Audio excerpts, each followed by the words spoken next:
మహాభారత కాలంలో చాలా శక్తివంతమైన ఆయుధాలుండేవి. వాటిలో 4 గురించి ఇప్పుడు మనం తెలుసుకునే అస్త్రాలు ఏవైతే ఇప్పటికీ భూమిపై ఉన్నాయి. వాటిలో మొదటిది కర్ణుడి కవచకుండలాలు. కర్ణుడి దగ్గర ఈ కవచకుండలాలున్నంత వరకు తనను మహాభారత యుద్ధంలో ఎవరూ ఓడించలేరన్న విషయం శ్రీకృష్ణుడికి బాగా తెలుసు. అందుకని శ్రీకృష్ణుడి మాట విని ఇంద్రుడు ఒక ముసలి బ్రాహ్మణుడి వేషంలో వచ్చి కర్ణుడి దగ్గర నుండి కవచకుండలాలను దానంగా అడిగి తీసుకున్నారు. ఇలా చేయడానికి గల కారణం అర్జునుడు ఇంద్రుడి పుత్రుడు గనుక తనను రక్షించాలన్న ఉద్దేశంతోనే ఇలా చేశారు. అయితే అతడు చేసే ఈ మోసపూరితమైన కార్యం వల్ల అతడు స్వర్గంలోనికి ప్రవేశించలేకపోయాడు.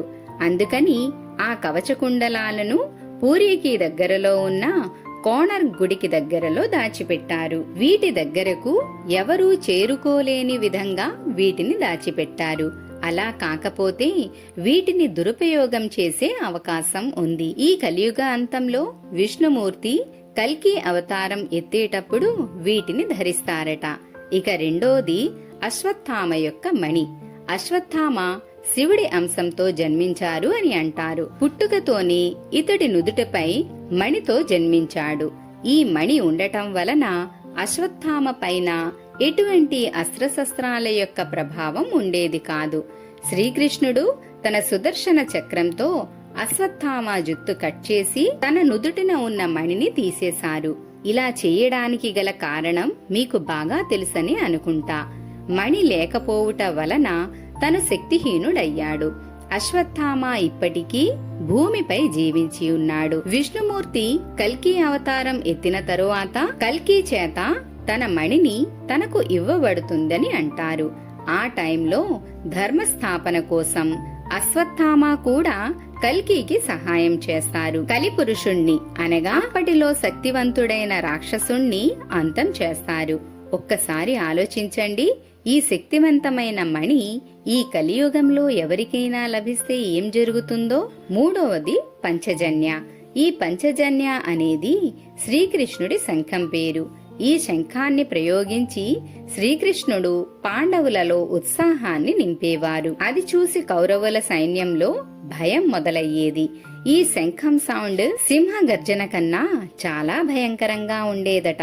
ఈ శంఖం విజయానికి ప్రతీకగా భావిస్తారు. ఇది ఇప్పటికీ హర్యానాలో కర్నల్ అనే పరిసర ప్రాంతంలో ఒకప్పటి పరాశర ఋషి ఆశ్రమంలో ఉండేటప్పుడు ఇది దొంగలించబడింది అని అంటారు. ఇక చివరిగా 4వది దివ్యమైన విల్లు మరియు బాణము. ఇవి దదిజీ ఋషి యొక్క వెన్నుముక్కతో మరియు ఎముకలతో నిర్మించబడినటువంటి గాండివ్యం, పీనాకం మరియు సారంగ్ అనే దివ్యమైన బాణాలు. గాండివ్యం అర్జునుడి దగ్గరుండేది. దీని సౌండ్ కి యుద్ధభూమి మొత్తం దద్దరిల్లేది. అర్జునుడికి ఇది అగ్నిదేవుని దగ్గర నుండి లభించింది. అగ్నిదేవునికి వరుణదేవుని దగ్గర నుండి లభించింది. పీనాకం ఇది శివుడి దగ్గరుండేది. బ్రహ్మదేవుడి నుండి వరం పొందినటువంటి త్రిపురాసురుడనే రాక్షసుణ్ణి శివుడు సంహరించి ఈ విల్లు మరియు ఒకే బాణంతో త్రిపురాసురుడి 3 నగరాలను ఒకేసారిగా ధ్వంసం చేసిన తరువాత శివుడు దీన్ని ఇంద్రుడికి ఇచ్చేశారు. తరువాత కాలంలో ఈ విల్లుని దేవతలు జనకరాజు పూర్వీకులకు ఇచ్చారు. దీన్నే శ్రీరాముడు సీతా స్వయంవరంలో విరిచి సీతను వివాహం చేసుకున్నారు. ఇప్పుడు సారంగం గురించి తెలుసుకుందాం. ఇది శ్రీకృష్ణుడి దగ్గర ఉండేది.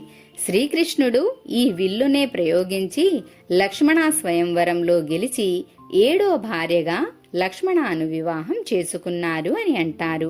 ఈ వీడియో మీకు నచ్చిందని ఆశిస్తున్నాను. ఇలాంటి వీడియోస్ గురించి తెలుసుకోవాలనుకుంటే వీడియోని లైక్, సబ్స్క్రైబ్ చేసి గంట సింబల్ ని క్లిక్ చేయండి. మీ శ్రేయోభిలాషి సాయి శారద.